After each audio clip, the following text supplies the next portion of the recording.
Բարև ձեզ սիրելի հայրենակիցներ, եթերում Արևմտյան Հայաստանը հեռուստատեսության լուրերին հերթական թողարկումն այսօրվա ծրագիրն է։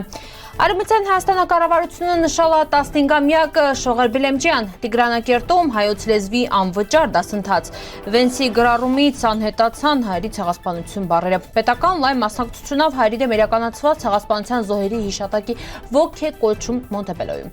Պորտասարը նվաճման Բերլինը 12,000 տրմապատմությունը առաջին անգամ արտերկրում, գրքերի մեծ տոն, Թումանյանի օրվան համընթաց Ռաֆիկ Քորթոշյան, համշենցիներ միացեք նոր համայնքային նախաձեռնություն, Կիլիկիայի հարգված համը, Կոլոլակը։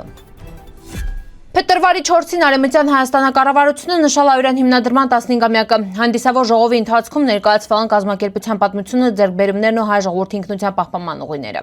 Ելույթով հանդես եկալ Արևմտյան Հայաստանը կառավարության ներկայացուցիչ Շողեր Բելեմջյանը վերընդգծալ ավեր կառավարությունը ստեղծվել ոչ միայն որպես գործադիր մարմին, այլ որպես հայ ժողովրդի իրավունքների մշակույթի ազգային ժառանգության պաշտպանություն։ Ինքը հիշեցրել ավեր կառույցը 2011-ին հիմնադրվել է Փարիզում, իսկ 2013-ից իր գործունեությունը հիմնականում շարունակել է Արցախում ու Երևանում։ Շողեր Բելեմջյանը ընդգծալ ավեր կառավարության առաքելությունը ներառում ոչ միայն ազգի իրավունքների պաշտպանություն, այլ նաև տեղական քաղաքական ու մշակութային դաշտերում։ Շեշտել ավեր քաղաքական որոշ ուժեր, օզում չվեր Արևմտյան Հայաստանը հայությունը գոյատևե որպես ինքնուրույն միավոր, սակայն կառավարությունը շարունակելու է հետևողական աշխատանքը պահպանելու հայ ժողովրդի իրավունքներն անժառանգությունը։ Հանդիսավոր ժողովին ելույթ ունեցալ նաև Տիկին Լիդիա Մարկոսյանը վերհիշեցրել ավեր ցեղասպանությունը երբեք հաղթալ չի հայ ժողովրդի իրավական ու քաղաքական ինքնությունը ու ընդգծալ ավեր պետությունը վերանում չի մենակ Էնդարդան վերգտնումա բռնագրավման տակին։ Եվս մեր հետ հիշեցնելով ազգի պարտավորությունները նոր ցերմների ռճի Շողեր Բելեմջյանը կոչարավ պահպանել հայկական ինքնությունը, հավատալ Արևմտյան Հայաստան կառավարության ուժին ու շարունակել աշխատանքը վերակապաստեղծում անցյալի ու ներկայի միջև։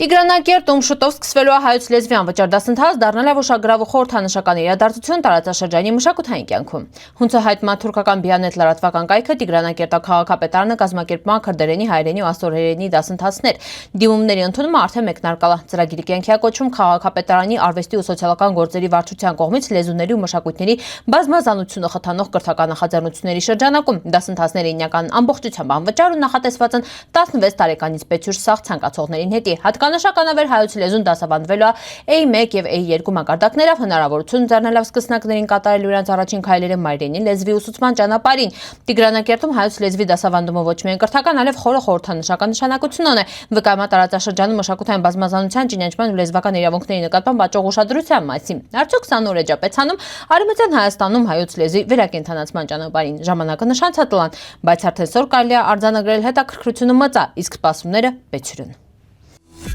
Ամերիկայի փոխնախագահ Վենսի 10-ի պաշտոնական էջում հրապարակված գրառումը Ծիծեռնակաբերդա հուշահամալիր այցելության մասին անսպասելիորեն ջնջվել է։ Նախնական հրապարակման մեջին հիշատակվում է հայերի ցեղասպանություն ձևակերպումը, ինչը լայն արձագանք է ստացած հանրային ու մեդիա դաշտում։ Բայց կար ժամանակ անց գրառումը հեռացվել է էջից։ Ավելի ուշ նույն բովանդակությունով հաղորդագրությունը վերահրապարակվել է Վենսի մամուլի քարտուղար Թեյլոր Վան Քիրքի կողմից, բայց արդեն առանց հայերի ցեղասպանություն բառերի։ Փոփոխությունը թայզակ քննարկումների առիթ է տվել։ Մոնտեբելոյի հայերի ցեղասպանության զոհերի հուշարձանի կողքին տեղի ունեցել առանձնահատուկ ոգեկոչում Դաշնային նահանգային ու քաղաքային բարձրաստիճան պաշտոնյաների լայն մասնակցությունով։ Ապրիլի 24-ից առաջ անցկացված այս հավաքը կազմակերպիչներն պայմանավորվել հակահայ դրսևորումների ակտիվացման բողարտի քաղաքական զարգացումներով։ Ելույթներում ընդգծվել է հայերի ցեղասպանությունը անհերքելի պատմական փաստը, իսկ դրա ուրացման փորձերը դատապարտելին։ Խոսվել նաև Արցախի ժողովրդի իրավունքների հայկական մշակութային ժառանգության պաշտպանության անհրաժեշտության մասին։ Ամերիկացի մի քանի ազդեցիկ պաշտոնյաների ներկայությունը հուշարձանի հստակ ուղերձել պատմությունը լրացվելու չի, իսկ արդարության պահանջը շարունակվելու է։ Միջոցառումը պրծալա ծաղկեպսակների զետեղման ու լռության րոպեով ի հիշատակ զոհերի։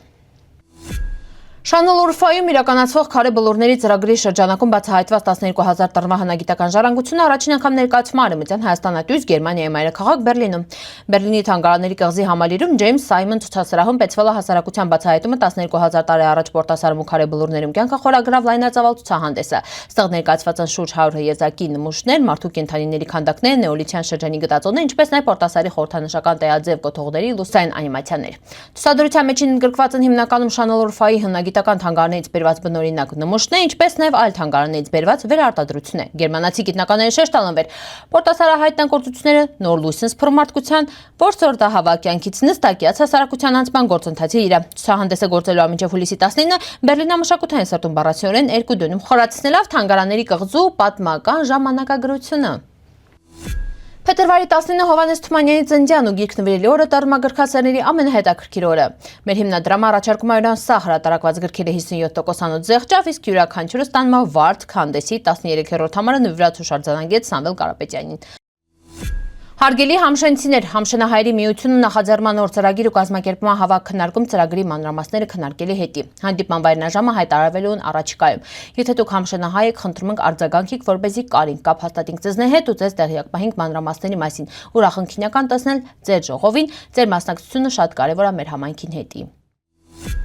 Կլոլակը Կիլիկյան թագավորության ամենահարգի ճաշատեսակների մին նայելար Իրանանու առաջացալա կերակուրի կլոր ձևից։ Բարբառներում հայտնի է տարբեր անուններով՝ կլուլի, կլորճի, կլուր, կլեյոր եւ այլն։ Կլոլակը սարքվմաթամսային թաբանջարեղենային տարբերակներով կլոր, ձվի նման, երկարավուն կամ կուճիր գնդիկների տեսքով, մատուցումը ժարի տրած, խաշյայթ, խրաված կամ սուպերի մեջ չի, շուշուտել նաև մածուն սխտորա։ Այս ավանդական կերակուրը համ համեղա, համ էլ պատմության ու մշակույթի խորհրդանիշ է։ Վեր մեր նախնիների խոհանոցից հսալա մեր օրեր։ Սիրելի հայրենակիցներ, սորվայ տեսքան պատրաստալ ապրիկ ուշադրության հետի պնդկացիք։